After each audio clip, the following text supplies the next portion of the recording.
जय Hind student. Now we start class 12 biology. तो last topic हमने बायोलॉजी का क्या पढ़ा था? लास्ट टॉपिक हमने बायोलॉजी का पढ़ लिया था आपका स्ट्रक्चर ऑफ पोलन ग्रेन। ठीक है, अगर आपने नहीं पढ़ा है तो पहले लास्ट वाले वीडियो को आप देख लीजिए। तो लास्ट टॉपिक हमने क्या पढ़ा था? Structure of pollen grain. अब बात करते हैं आपकी कि नेक्स्ट टॉपिक आपका क्या है। यहाँ पर इसके बाद टॉपिक वैसे आता है आपका importance of pollen grain. Pollen grain की क्या इम्पोर्टेंस है, ठीक है। लेकिन इससे पहले बहुत सारे बच्चों ने मुझे कहा कि मैम जो अरेंजमेंट है, arrangement of pollen grain in microspore tetrad, वो कितने टाइप का होता है उसे समझा दीजिए। ठीक है, तो मैं पहले उसी टॉपिक को आपका कंप्लीट करा रही हूँ कि जो पोलन ग्रेन्स का फॉर्मेशन होता है, मीन्स आपकी क्या थी, माइक्रोस्पोरोजेनेसिस। माइक्रोस्पोरोजेनेसिस की प्रोसेस से किसका फॉर्मेशन हुआ था? माइक्रोस्पोर टेट्राड का हुआ था। इसी का फॉर्मेशन माइक्रोस्पोर टेट्राड का फॉर्मेशन हुआ था। अब ये जो माइक्रोस्पोर टेट्राड था, इसमें आपको मैंने बताया था दो टाइप से हुआ था, एक साइमल्टेनियस टाइप और एक सक्सेसिव टाइप। और टेट्राड का मीनिंग क्या है? टेट्राड का मीनिंग होता है कि जब आपके जो पोलन ग्रेन है, माइक्रोस्पोर है, वो एक साथ क्या है, फोर के फॉर्म में अरेंज हो जाए। ठीक है, 4 नंबर में अरेंज हो जाए। अब यहाँ पर मैं जो नेक्स्ट टॉपिक पढ़ा रही हूँ यही अरेंजमेंट पढ़ा रही हूँ कि माइक्रोस्पोर का अरेंजमेंट आफ्टर सक्सेसिव और साइमल्टेनियस टाइप का जो डिवीजन है उसके बाद किस टाइप से आपका होता है इसका अरेंजमेंट। ठीक है, तो हम पढ़ते हैं अरेंजमेंट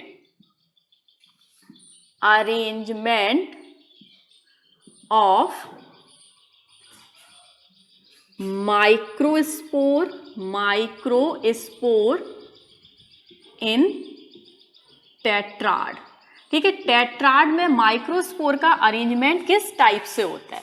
ठीक है, तो यहां से क्वेश्चन आपका नीट लेवल पर पूछ लिया जाता है, इसलिए ये टॉपिक मैं आपको बता रही हूं।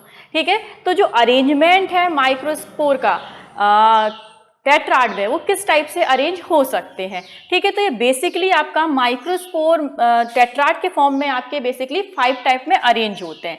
ठीक है, 5 टाइप कौन सा है? पहला है आपका टेट्राहेड्रल। ठीक है, टेट्राहेड्रल में कैसे अरेंज होते हैं? टेट्राहेड्रल में आपके अरेंज होते हैं इस टाइप से,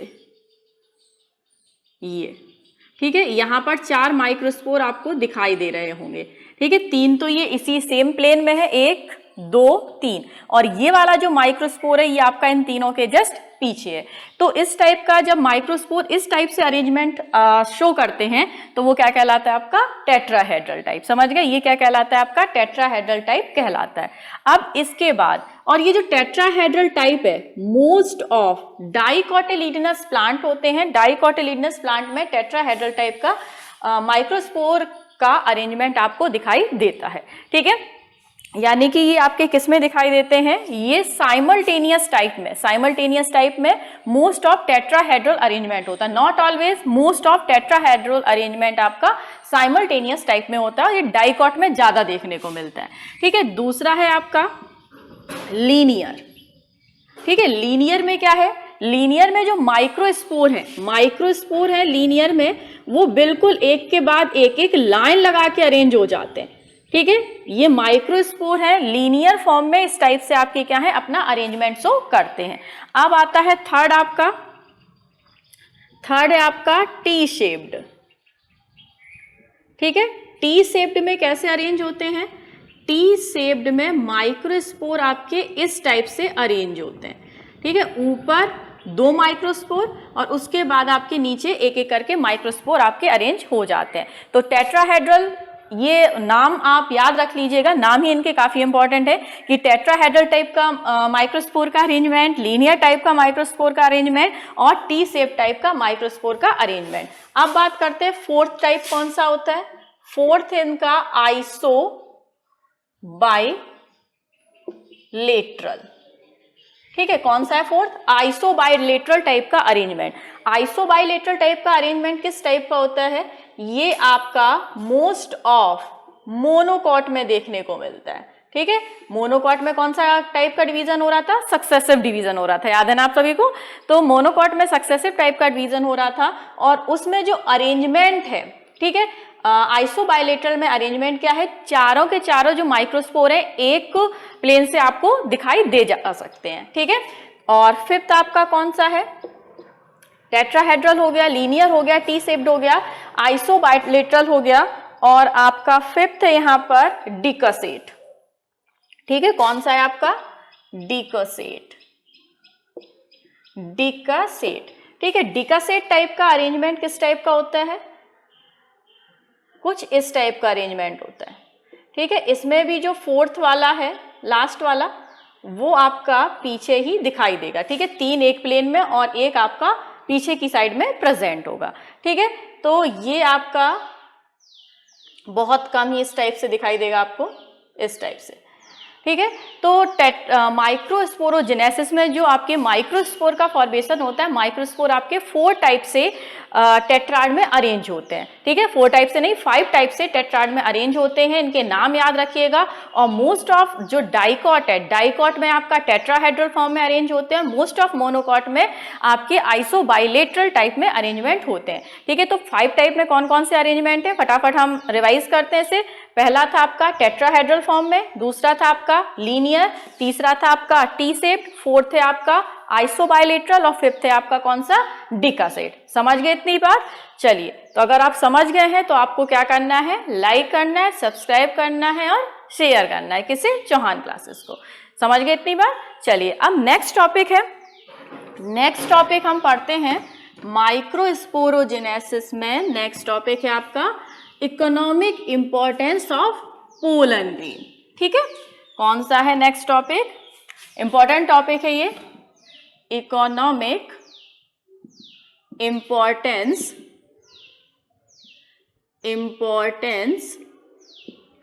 of pollen grain, pollen grain, ठीक है। पोलन ग्रेन का इकोनॉमिक इंपॉर्टेंस क्या है, ठीक है। तो हमारी एनसीईआरटी में यही दे रखा है आपका हेडिंग कि what is the economic importance of pollen grain. तो पोलन ग्रेन का इकोनॉमिक इंपॉर्टेंस है, सबसे पहली बात आपकी क्या है कि इसमें ये कुछ एलर्जीज टाइप की कॉज करता है, ठीक है। कुछ एलर्जीज टाइप की कॉज करता है पोलन ग्रेन, ठीक है। तो आपके some pollen grains causes allergies, just type of bronchitis cause कर सकते हैं, ठीक है। मैं पहले ही बता चुकी हूँ, अस्थमा कॉज कर सकते हैं, हे फीवर कॉज कर सकते हैं। तो कुछ पोलन ग्रेन्स ऐसे भी होते हैं जो कि आपकी डिफरेंट टाइप की एलर्जी कॉज करते हैं, ठीक है। तो पहले आपका हम लिखते हैं some pollen grain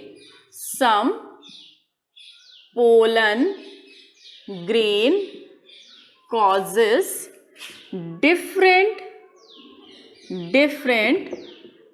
type of pollen allergies, ठीक है। तो बहुत सारे पोलन ग्रेन अलग अलग टाइप की एलर्जी आपकी कॉज करते हैं और मोस्ट ऑफ किस फॉर्म में आपकी कुछ तो इतना कह सकते हैं आपका सीवियर टाइप की जो एलर्जी है वो भी कॉज कर देते हैं, ठीक है। अब सीवियर टाइप की एलर्जी मोस्ट ऑफ अस्थमा के फॉर्म में आपकी कॉज करते हैं और वो कॉज करता है आपका कौन? पार्थीनियम, ठीक है। कैरेट ग्रास भी कहते हैं। तो इसका एग्जाम्पल है जो पोलन ग्रेन, किसके pollen grain most of allergy cause करते हैं? पार्थीनियम के। पार्थीनियम के जो पोलन ग्रेन है वो क्या करते हैं? पोलन एलर्जी कॉज करते हैं और मोस्ट ऑफ आपकी रेस्पिरेटरी सिस्टम में एक क्रॉनिक एलर्जी कॉज करते हैं, जस्ट लाइक अस्थमा, ठीक है। तो अस्थमा की तरह ये क्या करते हैं? आपकी पोलन एलर्जी कॉज कर देते हैं, ठीक है।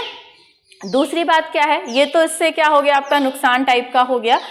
ये आपने एक पढ़ा, मैंने 11th क्लास में आपको पढ़ाया था लास्ट ईयर कि बहुत सारे जो पोलन ग्रेन से स्पेशली पाइनस के, ठीक है, पाइनस के पोलन ग्रेन जब पाइनस में फ्लावरिंग होती है, पाइनस जानते हैं ना, पाइनस आपका क्या है? जिम्नोस्पर्म है, ठीक है। तो जब पाइनस में आपका फ्लावरिंग होती है तो क्या होता है कि इतने ज्यादा अमाउंट में उसके पोलन ग्रेन रिलीज होते हैं कि पूरे के पूरे एनवायरनमेंट में पीले पीले से क्लाउड छा जाते हैं, ठीक है। तो उसे हम बोलते हैं सल्फर क्लाउड। ये आपका एक बार क्वेश्चन आ चुका है कॉम्पिटिटिव एग्जाम में कि जो सल्फर क्लाउड होते हैं ये क्या होते हैं, तो मोस्ट ऑफ इसे केमिस्ट्री से रिलेट कर देते हैं। लेकिन बेटा सल्फर क्लाउड आपको पता है सल्फर येलो से कलर का होता है, तो सल्फर क्लाउड क्या होते हैं, वास्तव में deposition of pollen grains of Pinus, Pinus के पोलन ग्रेन के डिपोजिशन को ही हम क्या कहते हैं आपका सल्फर क्लाउड कहते हैं। समझ गए। तो सल्फर क्लाउड का फॉर्मेशन किससे होता है, आपके जहां पर बहुत ज्यादा अमाउंट में पोलन ग्रेन्स रिलीज हो जाते हैं इन्वायरमेंट में, किसके, पाइनस के। जस्ट ओके, चलिए तो ये थोड़ा सा एडिशनल था, याद रखिएगा कि पाइनस के पोलन ग्रेन से क्या बनते हैं, सल्फर क्लाउड बन जाते हैं, पूरे एनवायरनमेंट में पीला पीला सा येलो येलो से कलर का कलर छा जाता है। नेक्स्ट है आपका जो पोलन ग्रेन है, पोलन ग्रेन आपके रिच होते हैं, रिच इन न्यूट्रिएंट्स। ठीक है, पोलन ग्रेन में बहुत ज्यादा न्यूट्रिएंट्स प्रेजेंट होते हैं, तो इनका यूज किया जाता है आपका एनर्जी सप्लीमेंट के फॉर्म में, सप्लीमेंट के फॉर्म में। समझ रहे हैं। तो पोलन ग्रेन में क्या होती है, जो न्यूट्रिएंट्स है वो बहुत ज्यादा रिच होते हैं, और न्यूट्रिएंट्स रिच है इसलिए इनका यूज कहाँ किया जाता है आपका, इनका यूज किया जाता है एनर्जी सप्लीमेंट के फॉर्म में। अब एनर्जी की किससे जरूरत होती है, एनर्जी की जरूरत होती है आपकी, इससे पोलन टैबलेट्स बनाई जाती हैं। समझाती हूँ, इससे क्या बनाई जाती हैं आपकी, पोलन टैबलेट्स। ठीक है, ये पोलन टैबलेट्स आपकी एक सप्लीमेंट की तरह वर्क करती हैं, बहुत ज़्यादा एनर्जी होती है, एक्स्ट्रा अमाउंट में न्यूट्रिएंट्स प्रेजेंट होते हैं, और इनका यूज मोस्ट ऑफ एथलीट, ठीक है, एथलीट्स करते हैं, या फिर जो रेस में हॉर्स, ठीक है, घोड़े पार्टिसिपेट करते हैं, उनको भी आपका ये पोलन टैबलेट खिला दिए जाते हैं। ठीक है, और इससे इनकी क्या बढ़ जाती है, स्टेमिना बढ़ जाती है। स्टेमिना बढ़ने से एथलीट ने खा लिया तो ये क्या करेंगे, एथलीट अगर रनिंग वगैरह कर रहे हैं तो इनकी पावर, स्टेमिना क्या हो जाएगी, इंक्रीज हो जाएगी, और ये ज्यादा अच्छे से रनिंग कर सकते हैं। और अगर इनको किसके खिला दिया, जो रेस में पार्टिसिपेट कर रहे हैं हॉर्स, उनको खिला दिया तो उनकी भी स्टेमिना क्या हो जाएगी, इंक्रीज हो जाएगी। तो ये जो पोलन टैबलेट्स है, पोलन टैबलेट वास्तव में किससे बनाई जाती है, आपकी पोलन ग्रेन से ही बनाई जाती है। और पोलन ग्रेन आपके क्या है, रिच सोर्स ऑफ न्यूट्रिएंट्स होते हैं। ठीक है, समझ गए। अब नेक्स्ट क्या है, नेक्स्ट बात करते हैं इन पोलन ग्रेन्स की आपकी वायबिलिटी के बारे में, वायबिलिटी के बारे में कि कुछ पोलन ग्रेन है, ठीक है, कुछ पोलन ग्रेन है जैसे कि आपके राइस के और वीट के। ठीक है, वीट है हुआ आपका, राइस हुआ, इनके जो पोलन ग्रेन है इनकी वायबिलिटी मुश्किल से 30 मिनट्स होती है। ठीक है, कितनी होती है आपकी, 30 मिनट्स। ठीक है, याद रखिएगा, क्वेश्चन पूछ लिया जाता है, इंपॉर्टेंट है 1 मार्क्स में। तो किसकी वायबिलिटी, कौन से पोलन ग्रेन्स की वायबिलिटी 30 मिनट्स होती है। अब वायबिलिटी का मीनिंग क्या होता है, वायबिलिटी क्या होती है, जर्मिनेट होने की पावर। ठीक है, वो जर्मिनेट हो सके। तो जो वीट और राइस के पोलन ग्रेन्स हैं, शेड ऑफ होने के बाद, ठीक है, उसमें से अपने एंथर में से निकल गए, और एंथर से निकलने के बाद अगर 30 मिनट तक उन्हें स्टिग्मा की सरफेस मिल गई तो वो जर्मिनेट होके पोलन ग्रेन का पोलन ट्यूब का फॉर्मेशन कर देंगे। लेकिन अगर उन्हें 30 मिनट्स तक स्टिग्मा की सरफेस नहीं मिली तो वो कैसे हो जाएंगे, नॉन वायबल हो जाएंगे। मींस फिर वो 30 मिनट बाद उनमें कैपेसिटी नहीं होती है जर्मिनेट होने की। समझ गए, यानी कि वो जर्मिनेट नहीं करेंगे। चलिए, तो ये जो आपके वीट और राइस हैं, इनके पोलन ग्रेन्स की वायबिलिटी बहुत कम होती है, ओनली 30 मिनट्स तक ये क्या करते हैं, आपके वायबिलिटी शो करते हैं। ठीक है, और कुछ आपकी अदर फैमिली हैं, जैसे आपकी अदर फैमिली में है रोजेसी। ठीक है, रोजेसी, इसमें रोज, एप्पल, प्रूनस, ठीक है, ये सब आ जाते हैं। रोजेसी है, लेग्यूमिनेसी है। ठीक है, लेग्यूमिनेसी फैमिली में आपके कौन कौन आ जाते हैं, लेग्यूम वाले, दालों वाले जितने भी हैं आपके। ठीक है, कैजिनस, कैजन, अरहर की दाल, पी, ठीक, इस टाइप के। तो लेग्यूमिनेसी फैमिली के, और एक और है आपकी सोलेनेसी। सोलेनेसी, सोलेनेसी में आपका क्या आता है, टोमेटो है, पोटैटो है, चिलीज है। ठीक है, ये सब सोलेनेसी फैमिली के मेंबर हैं। तो रोजेसी, लेग्यूमिनेसी एंड सोलेनेसी, इनके पोलन ग्रेन की वायबिलिटी, पोलन ग्रेन्स की वायबिलिटी क्या होती है आपकी, विद इन 1 से लेके 3 मंथ्स तक। ठीक है, 1 से लेके 3 मंथ तक इनकी वायबिलिटी होती है। मीन्स रोजेसी फैमिली के, लेग्यूमिनेसी फैमिली के और सोलेनेसी फैमिली के जो मेंबर्स हैं, इनके पोलन ग्रेन्स आफ्टर सेडिंग, जब मैच्योर एंथर से बाहर निकल जाते हैं, तो 3 महीने तक, 1 से लेकर 3 महीने तक अगर इन्हें स्टिग्मा की सरफेस मिल जाए, तब भी ये क्या कर सकते हैं, आपका जर्मिनेट होकर पोलन ट्यूब का फॉर्मेशन करके और फर्टिलाइजेशन में हेल्प कर सकते हैं। ठीक है, तो ये डिपेंड करता है आपका family to family, species to species की कौन से पोलन ग्रेन की वायबिलिटी आपके कितने टाइम तक होगी। मोस्ट ऑफ जो मोनोकॉट होती है उनके पोलन ग्रेन्स की वायबिलिटी कम होती है, जबकि डाइकोटिलिडनस जो पोलन ग्रेन्स उनकी वायबिलिटी ज्यादा होती है। आपको पता है ना, व्हीट और राइस ये दोनों किस में आते हैं, मोनोकॉट में आते हैं।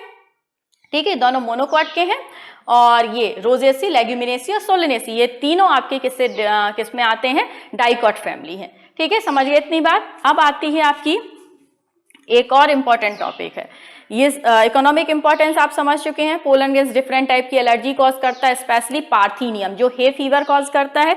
इसके अलावा पोलन ग्रेन से जो टैबलेट बनाई जाती हैं उन्हें हम पोलन टैबलेट्स कहते हैं, जिनमें न्यूट्रिएंट्स अधिक अमाउंट में होते हैं। इनका यूज एथलीट और रेस में पार्टिसिपेट करने वाले हॉर्स करते हैं। कुछ जो आपके प्लांट्स हैं जैसे व्हीट हुआ, राइस हुआ, इनके पोलन ग्रेन्स की वायबिलिटी केवल 30 मिनट्स होती है। रोजेसी, लेग्यूमिनेसी, सोलेनेसी फैमिली के पोलन ग्रेन्स की वायबिलिटी 1 से लेकर और आपकी कितनी होती है, 3 मंथ्स तक हो सकती है। चलिए, अब नेक्स्ट टॉपिक है आपका, सब टॉपिक है इसी में, जीन बैंक। जीन बैंक, ठीक है, इससे हमें क्या कर लेना है, मोस्ट इंपॉर्टेंट 12th बोर्ड के लिए। ठीक है, जीन बैंक क्या है, और इसे पोलन बैंक भी लिखा होता है, पोलन बैंक। ठीक है, क्यों आया इसमें समझ लीजिए। अब क्या है कि हम आर्टिफिशियल हाइब्रिडाइजेशन करा रहे हैं, मीन्स हमें किसी भी स्पीसीज के पोलन ग्रेन्स को लंबे टाइम तक स्टोर करके रखना है, जिससे उनकी वायबिलिटी पर कोई एडवर्स इफेक्ट ना पड़े। ठीक है, जैसे कि वीट के पोलन ग्रेन है आपके, आधे घंटे के बाद उनकी वायबिलिटी खत्म हो जाती है, मीन्स वो जर्मिनेट होकर पोलन ग्रेन का, पोलन ट्यूब का फॉर्मेशन नहीं करेंगे। तो इसके लिए हम क्या करें कि उनकी वायबिलिटी 1 से लेकर 2 साल तक वो खराब ना हो, मीन्स उनकी वायबिलिटी खत्म ना हो। तो इसके लिए आपके सीड बैंक या जीन बैंक बनाए जाते हैं, जिसमें इन पोलन ग्रेन्स को स्टोर करके रखा जाता है और उनकी वायबिलिटी पर कोई एडवर्स इफेक्ट नहीं पड़ता है काफी लंबे टाइम तक। ठीक है, तो वो सीड बैंक या जीन बैंक या पोलन बैंक, उसमें कौन सी कंडीशन आपकी अवेलेबल कराई जाती हैं जिसके कारण वायबिलिटी पर कोई एडवर्स इफेक्ट नहीं पड़ता। तो इसमें क्या किया जाता है, लिक्विड नाइट्रोजन में, लिक्विड नाइट्रोजन में -196 डिग्री सेल्सियस टेम्परेचर पर आपके पोलन ग्रेन्स को, ठीक है, पोलन ग्रेन्स को स्टोर करके रखा जाता है, और इस प्रोसेस को हम क्या बोलते हैं, क्रायो प्रिजर्वेशन। ठीक है, क्रायो प्रिजर्वेशन। क्रायो प्रिजर्वेशन केवल पोलन ग्रेन्स का ही नहीं कराया जाता, ये किसी भी टिश्यू का, सेल का, एम्ब्रियो का, स्पर्म का, इन सब का, आपका स्टेम सेल का क्रायो प्रिजर्वेशन कराया जा सकता है। तो क्रायो का मतलब क्या होता है, बहुत ही ज्यादा लो टेम्परेचर। लो टेम्परेचर पे किसी भी लिविंग टिश्यू की वायबिलिटी को खत्म होने से रोकने के लिए, ठीक है, उन्हें कुछ कंडीशन प्रोवाइड कराई जाती हैं। वो कंडीशन है -196 डिग्री सेल्सियस टेम्परेचर पर उनको लिक्विड नाइट्रोजन में रखा जाता है, जिससे उनकी वायबिलिटी पर कोई एडवर्स इफेक्ट नहीं पड़ता। तो सीड बैंक या जीन बैंक या पोलन बैंक आप समझ गए होंगे। ठीक है, पोलन बैंक क्या है, इसमें क्रायो प्रिजर्वेशन की प्रोसेस से पोलन ग्रेन को स्टोर करके रखा जाता है -196 डिग्री सेल्सियस टेम्परेचर पर लिक्विड नाइट्रोजन में, जिससे उनकी वायबिलिटी पर कोई एडवर्स इफेक्ट नहीं पड़ता। ठीक है, चलिए, तो ये आपका टॉपिक था, बस इतना सा 1 मार्क्स में पूछ लिया जाता है, what you mean by gene bank, seed bank, cryo preservation. Done है। क्रायो प्रिजर्वेशन का टेम्परेचर कितना होता है, -196 डिग्री सेल्सियस टेम्परेचर। 1 मार्क्स में ऑप्शनल पूछ लिया गया। क्रायो प्रिजर्वेशन में कौन सा लिक्विड यूज किया जाता है, तो कौन सा लिक्विड यूज किया जाता है, लिक्विड नाइट्रोजन यूज की जाती है। ठीक है, चलिए, तो इतना आपको समझ में आ गया, और यहाँ पर आपका पूरा जो प्री फर्टिलाइजेशन इवेंट था, प्री फर्टिलाइजेशन इवेंट्स में माइक्रोस्पोरोजेनेसिस वाला टॉपिक था, वो आपका कंप्लीट हो गया। अब मिलेंगे हम नेक्स्ट टॉपिक में, तब तक आपको क्या करना है, सब्सक्राइब कर लीजिएगा क्योंकि नेक्स्ट के नोटिफिकेशन आपको मिलते रहेंगे। ठीक है, तब तक के लिए गुड बाय।